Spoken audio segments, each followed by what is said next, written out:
आणि आता पाहूयात लोकसभेचा महासंग्राम। नंदुरबारमधून लोकसभा लढवण्याची केसी पाडवींकडून इच्छा व्यक्त। प्रत्येकाला जागा लढवण्याची इच्छा असते, मात्र नंदुरबारची जागा काँग्रेसलाच मिळणार, पाडवींची प्रतिक्रिया। बारामतीमध्ये सुनेत्रा पवारांच्या प्रचाराचे परिचय पत्रक प्रसिद्ध। सुनेत्रा पवारांनी केलेल्या विकास कामांचा परिचय पत्रकामध्ये उल्लेख। रत्नागिरीमध्ये रामदास कदम आणि तटकरेंचा एकाच गाडीमधून प्रवास।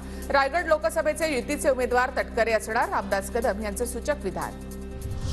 सुजात आंबेडकरांना अमरावतीमधून उमेदवारी द्या, वंचित बहुजन आघाडीच्या पदाधिकाऱ्यांची मागणी।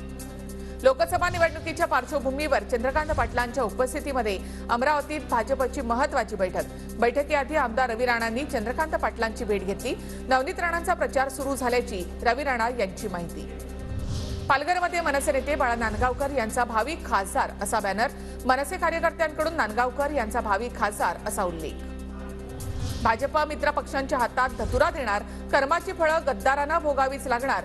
ठाकरे गटाचे नेते अंबादास दानवे यांचं वक्तव्य, तर जे आमचे झाले नाहीत ते त्यांचे काय होतील, दानवेंचा शिंदे गटाला टोला।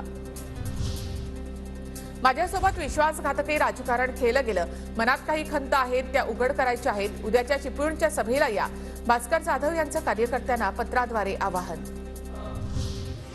सोलापूरमध्ये उमेदवारी जाहीर होण्याआधीच प्रणिती शिंदेंकडून प्रचार सुरू। मंगळवेढा तालुक्यामधील दुष्काळी भागांना प्रणिती शिंदेंच्या भेटी।